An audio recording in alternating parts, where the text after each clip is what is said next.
Iraq, a declaration of success in a city where gun battles are still waging. One day after the Iraqi prime minister stood in Mosul and announced victory over ISIS, pockets of fighters remain holed up in neighborhoods using civilians as human shields. Prime Minister Haider al-Abadi says the military has encircled those hotspots, though, and the end is near for ISIS. Let's bring in retired four-star general and former NATO commander Wesley Clark, now a senior fellow at UCLA. General, good to see you. I'm always worried when anybody declares victory, liberty, success, or mission accomplished. What does it even mean? Right, and so we know that there's still some ISIS in Mosul. We know they've done some terrible things. They've welded people into their homes using those metal gates that are outside of doors. We know that Iraqi forces are going door to door, still trying to rescue people. A couple of battles still raging. What's your thought on this?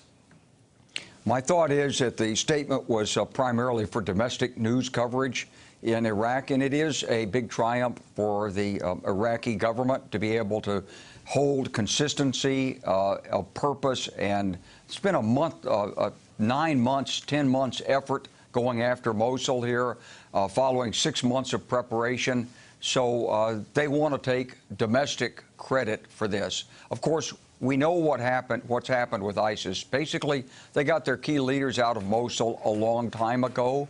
They've distributed ISIS cells elsewhere across North Africa, Libya, for example. They're allied with Boko Haram in Nigeria.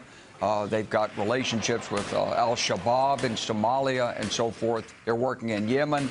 So they're in many different places. They've also foreseen the end of the Caliphate headquarters in Raqqa.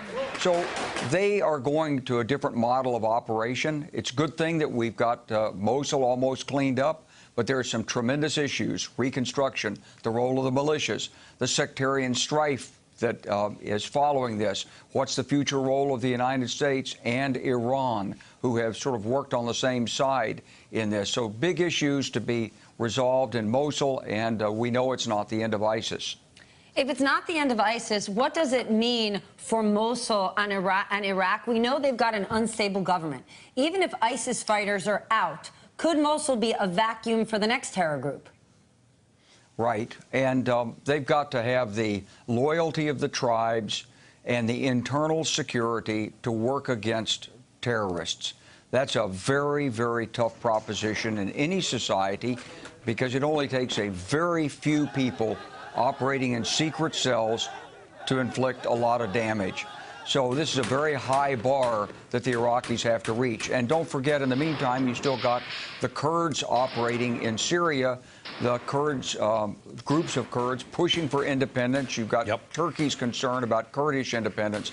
So this is one step of a 1,000-step journey to try to restore stability in the region. So, General, you brought up Syria. Let's go there for a second. An announcement of a ceasefire and a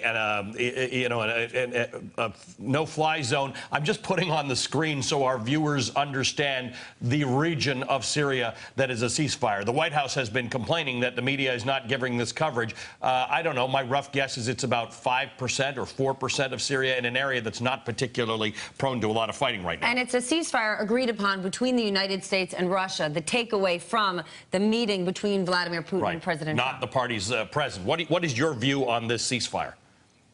Well, you know, I would welcome any ceasefire that had any strategic significance. It's not clear that this does, but if the United States and Jordan are able to use this ceasefire for humanitarian purposes and to strengthen the groups that we're supporting in this region that protect the security of Jordan, that's a good thing.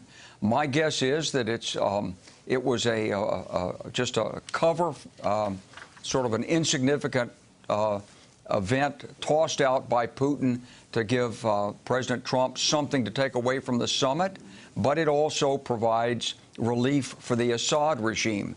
And my concern will be that the Assad regime, of course, has a strategic purpose. They want control of all of Syria. So they're coming back after this region at some point, no matter what, because it's not under control of the Assad regime. So I'm sure that Jim Mattis and our commanders in the region understand this. The question is, does the White House understand it, and what will be our response to this? Russia they don't have our interests at heart, not even in Syria. They want Assad to stay. They want a long-term relationship with Iran, and they want to be able to sell their weapons and keep their presence in Syria. What we want is stability in the region, de-weaponization, and a movement toward democracy. We're absolutely opposed to Russian interests and objectives. They know it. Do we? So that sounds like if the takeaway is Vladimir Putin wanted to give President Trump, if he threw him a bone as a takeaway to say he has a win and at the same time provided relief for Assad, that certainly sounds like a point for Putin. But now the White House can't say we didn't cover it. It's the way it looks to me. Yeah. Because this is not so far from the area. You know, we've got lots of U.S. firepower and protection for Jordan. We're covering that border with Jordan Yep. to protect our ally. And so, really, they're not going there anyway right now. That's right. That's exactly right. But they will. They Yeah. will.